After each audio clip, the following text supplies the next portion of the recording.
everyone. Today we are going to do another experiment of precipitation reaction. You know very well that precipitation reaction is also called double displacement reaction. Okay? हमारे पास क्या है यहाँ पर copper sulphate. क्या है? Copper sulphate. Copper sulphate को जब हम सोडियम हाइड्रोक्साइड के साथ रिएक्ट करवाते हैं तो हमारा कॉपर हाइड्रोक्साइड बनता है और साथ में सोडियम सल्फेट बनता है। और कॉपर हाइड्रोक्साइड हमारा पीपीटी है। क्या है? पीपीटी है, मतलब प्रेसिपिटेट है।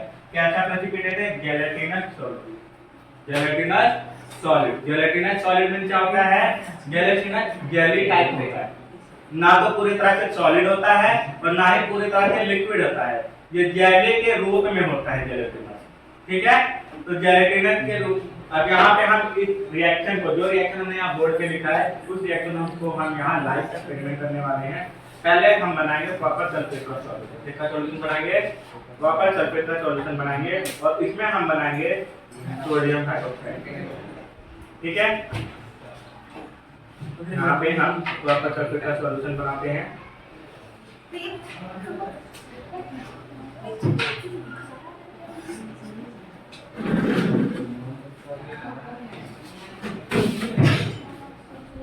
जब हम कॉपर सल्फेट को वाटर में मिक्स करते हैं तो ये क्या बनता है हमारा? Copper sulphate aqueous solution. कैसा सॉल्यूशन बनता है हमारा? एक्वस सॉल्यूशन बनता है। ठीक है? जब किसी भी सब्सटेंस को हम वाटर में मिक्स करते हैं तो कौन सा सॉल्यूशन बनता है? एक्वस सॉल्यूशन बनता है। ठीक है? ये हमारा बन गया है कॉपर सल्फेट का सॉल्यूशन बन गया है। ठीक है? नेक्स्ट हमारा है सोडियम हाइड्रोक्साइड का। ठीक है? सोडियम हाइड्रोक्साइड को जब हम इसमें डालते हैं ये एक्सोथर्मिक रिएक्शन करता है। कैसे रिएक्शन करता है? एक्सोथर्मिक रिएक्शन करता है। ये बहुत ज्यादा हीट प्रोड्यूस करता है। ठीक है?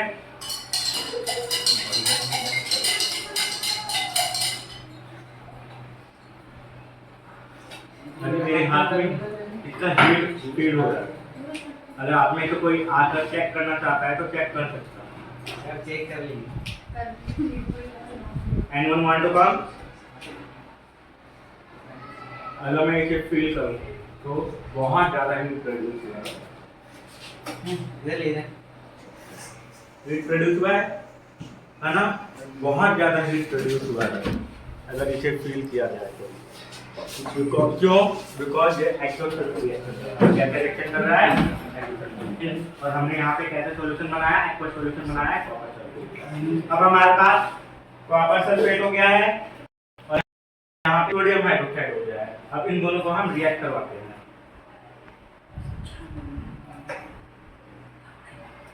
प्रेसिपिटेट फॉर्म हुआ। अगर आप क्लियरली देखोगे तो ये जेलेटिनस सॉलिड है, ना तो ये पूरी तरह से लिक्विड है और ना ही पूरी तरह से सॉलिड है। ठीक है? इसे जेलेटिनस बोलते हैं। क्या बोलते हैं? जेलेटिनस। ठीक है? ये हमारा प्रेसिपिटेशन रिएक्शन है। इससे पहले हमने एक येलो पीपीटी बनाया था प्रीवियस क्लास में। आज हमने ब्लू कलर का जेलेटिनस सॉलिड बनाया है, जो ना पूरी तरह से आपका सॉलिड होता है ना पूरी तरह से गैस होता है। ये जेली टाइप स्ट्रक्चर होता है। कैसा होता है? जेली टाइप स्ट्रक्चर होता है।